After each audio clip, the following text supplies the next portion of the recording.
तो शुरू करते हैं। सबसे पहले तो आप याद रखें कि जो आपका कुंडली बनेगा, वो date of birth, time of birth आपको कौन से सॉफ्टवेयर में बनाना है। मैंने आपको बताया था एस्ट्रो सेज, जो कि बेस्ट कैलकुलेशन देता है। ओके। उसके बाद दूसरा है एस्ट्रोलॉजी एंड हॉरोस्कोप। ये मैं ऑलरेडी बता चुका हूँ।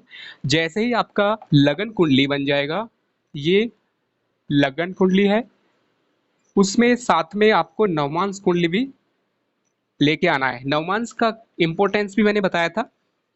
अगर कोई भी प्लैनेट आपका लगन कुंडली में बहुत वीक है और इसमें स्ट्रांग है नवमांस में, तो 35 की एज के बाद, after the age of 35, this नवमांस कुंडली विल एक्टिवेट, और आफ्टर मैरिज, और when you are doing partnership with somebody. यानी 3 केस में आपका नवमांस कुंडली काम आएगा। नवमांस कुंडली उसी तरह से जो मैंने बताया था एग्जाम्पल, ट्री के एग्जाम्पल से, मतलब एक ट्री है, उस ट्री में जो ऊपर का पार्ट है ये लगन कुंडली है, जो बीच का पार्ट है, यानी एक ट्री का जो विजिबल पार्ट है जो ऊपर देखते हैं मैक्सिमम हम, वो लगन की तरह है, ज़्यादातर हम इसी को देखते हैं।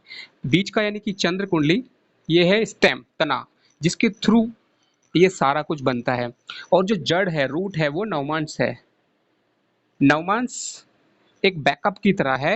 एक समझिए कि अगर मैं एक बहुत ही सीधा सीधा एग्जांपल देता हूँ, किसी इंसान की कुंडली में समझिए कि अगर लगन कुंडली में बहुत सारे प्लैनेट नीच के हैं, डेबिलेटेड हैं, कमजोर हैं, लेकिन नवमांस में अगर उच्च के हैं, तो इन लगन कुंडली में जो नीच के प्लैनेट होंगे, उनकी वजह से लाइफ में प्रॉब्लम आएगी। लेकिन आफ्टर द एज ऑफ 35, वो जो नवमांस कुंडली के उच्च के प्लैनेट हैं, बहुत पावरफुल प्लैनेट हैं, वो एक्टिवेट हो जाएंगे और वो अपना काम करेंगे। दूसरी बात, नवमांस के अंदर भी अगर प्लैनेट कमजोर हैं, तो भी सभी ग्रह का एक एज होता है, मैच्योरिटी एज, और सभी ग्रह 42 पे, 42 जो है राहु का है, मैच्योरिटी एज है। राहु से पहले सभी प्लैनेट एक्टिव हो जाते हैं, जैसे कि 16 साल की एज पे जुपिटर एक्टिव हो जाता है, और अप्रोक्सीमेटली 36 की एज पे शनि एक्टिव हो जाता है।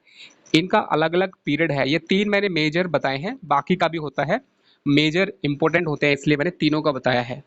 और पामिस्ट्री के अंदर अगर आप, मैंने जो पाम बनाया था एक बार एग्जाम्पल से याद रखने के लिए, ये ड्राइंग अच्छा नहीं है मेरा।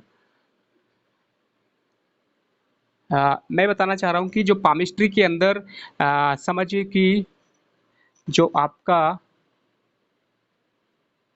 ये अगर हाथ है, यहाँ पे ये हार्ट लाइन है, ये माइंड लाइन है, और ये लाइफ लाइन है।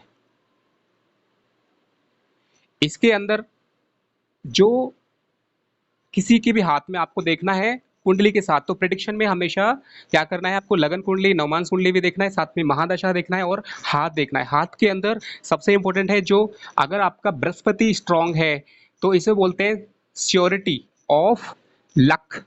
शनि स्ट्रांग है, श्योरिटी ऑफ मनी। ये शनि का उंगली है, ये बृहस्पति का है, और ये सूर्य, और ये बुध। अगर यहाँ पे सिंगल लाइन है, तो श्योरिटी ऑफ टैलेंट और बिजनेस सक्सेस और कम्युनिकेशन स्किल्स, ये सारी चीज़ें बिजनेस पॉइंट ऑफ व्यू से अच्छी हैं। अगर सूर्य पे कम से कम एक रेखा है, तो surety of fame and surety of your success in life.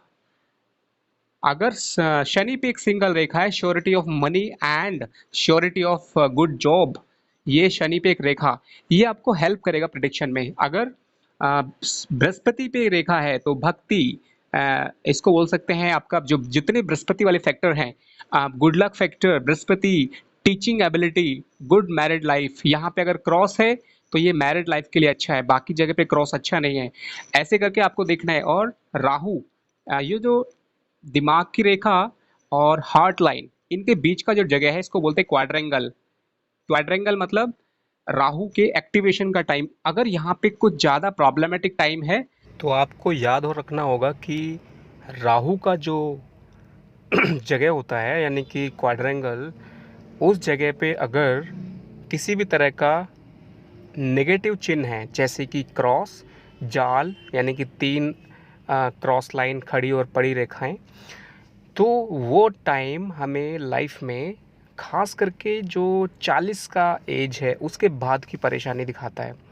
कुल मिला के ये जो हस्तरेखा है आपको प्रेडिक्शन में काम आता है। आप जब भी कोई प्रेडिक्शन करें तो याद रखें, वास्तुशास्त्र, हस्तरेखा, body language, face reading, voice reading, आवाज़, ये सारी चीज़ें आपको आनी चाहिए।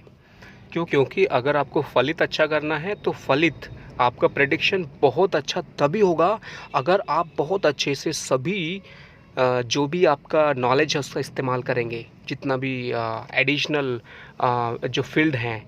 तो इसके साथ साथ आपको याद रखना है कि कुंडली में लगन कुंडली है, आपको याद रखना है कि जो लगन का मालिक है लग्नेश और साथ में उसका कारक, अगर वो दोनों शनि की दृष्टि में आते हैं गोचर में, तो लगन से संबंधित चीज़ों के फलों में एकदम से बदलाव आएगा गोचर में। ऐसे ही मैंने बताया था कि अगर दूसरे भाव पर शनि की दृष्टि हो और दूसरे भाव के मालिक पर भी दृष्टि हो और साथ में कारक पर भी हो जाए, तो उससे क्या होगा कि जो दूसरे भाव से जुड़े हुए फल हैं वो बहुत ज़्यादा एम्प्लीफाई हो जाते हैं। इसका मतलब है कि कुंडली में जितने भी योग जन्म के टाइम पर बने होते हैं वो एक खास समय में फलित होते हैं, एक खास समय में जीवन में अवतरित होते हैं, आते हैं, प्रकट होते हैं, अपीयर होते हैं। ऐसे समय को जो है गोचर की वजह से ही समझा जा सकता है। और ये गोचर सबसे इम्पोर्टेंट होता है शनि का गोचर ही आपके किसी भी योग को एक्टिवेट करता है। शनि को प्लैनेट ऑफ एक्शन बोलते हैं, वो एक्शन लेता है कोई भी कॉम्बिनेशन के ऊपर। इसके अलावा मैंने बताया था कि आप हमेशा याद रखें कि जो मंगल है या फिर शनि है, जिस कुंडली में योग कारक होते हैं वो हमेशा कुछ खास नेचर देते हैं। ये मैंने आपको समझाई थी वीडियो में। और बाकी भी आप याद रखें कि जो कारक होते हैं हर एक भाव के, उसमें कुछ भाव के कारक होते हैं सिंगल प्लैनेट कारक है। जैसे लगन का मालिक है वो हमने बुक्स में पढ़ा है कि सिर्फ सूर्य कारक है, लेकिन ऐसा नहीं है। हर एक भाव के अंदर आप देखेंगे कि उससे जुड़े हुए बहुत सारी चीज़ें होती हैं। जैसे लगन में अगर सिर्फ आप अपनी अपीयरेंस देखें, जो आपका लुक कैसा है, तो उसके अंदर लुक में आपका शुक्र कारक बन जाता है। अगर आप इम्यूनिटी को देखें, रेसिस्टेंस पावर को देखें, तो सूर्य कारक बन जाता है। अगर आप देखें कि आप किसी भी काम को शुरुआत कैसे करते हैं, तो मंगल कारक बन जाता है। अगर आप देखें कि वो इंसान किस तरीके से लंबे टाइम तक कोई भी काम कर सकता है, तो उसके साथ साथ शनि को भी देखना होगा। मतलब लगन के भी जो आपने पढ़े होंगे कारक, सिर्फ लगन में पहले भाव का जो कारक है वो सिर्फ सूर्य है, लेकिन ऐसा नहीं है। उसके कारक जो है अलग अलग क्षेत्रों के कारण अलग अलग बन जाते हैं। तो हमें भाव देखना पड़ेगा कि किस भाव के बारे में बात चल रही है, उसके कारक को देखना पड़ेगा, उस भाव के मालिक को देखना पड़ेगा। तो वो भाव, भावेश और कारक, तो ये जो है कुछ इस तरह से बात हुई कि हमेशा किताबों के जो रूल्स हैं आप उसको फॉलो ना करें, आप अपने खुद के अनुभव से रूल्स बनाएं। क्योंकि जब तक आप किसी रूल के कारण को नहीं समझेंगे तो आप खुद का रूल भी नहीं बना पाएंगे। तो खुद के रूल बनाएं, समझें, तभी प्रेडिक्शन अच्छे से होगा। इसके अलावा और भी बहुत सारी चीज़ें मैंने वीडियो में बताई थी, जैसे कि कारक के अलावा जो गोचर है, गोचर के अंदर शनि के अलावा राहु और गुरु का गोचर भी देखते हैं। जैसे कि गुरु हर साल एक राशि में एक साल रहता है, तो गुरु की एक खास बात है कि वो एक साल अच्छा फल देता है, एक साल या तो ख़राब देगा या न्यूट्रल देगा। तो ये चीज़ आपको याद रखनी है। मुझे उम्मीद है कि आपको ये ज़रूर समझ में आया होगा। और इस वीडियो में मैं अंत में बताना चाहूँगा कि जब जूम पे रिकॉर्डिंग चल रही थी, ब्लैक बोर्ड पे, इस वाइट बोर्ड पे, मैं कल रिकॉर्डिंग के टाइम पर बीच में कॉल आने की वजह से वो प्रॉपर रिकॉर्डिंग नहीं हो पाई, बीच में रुक गई। तो ये अलग से फिर से आवाज़ को रिकॉर्ड किया है मैंने अभी और अभी मैं इसको एक वीडियो में कन्वर्ट करके आपके पास भेज रहा हूँ। और इसलिए आपके जो भी सवाल हैं आप कमेंट बॉक्स में पूछ सकते हैं या फिर आप मुझे व्हाट्सएप ग्रुप पे भेज सकते हैं।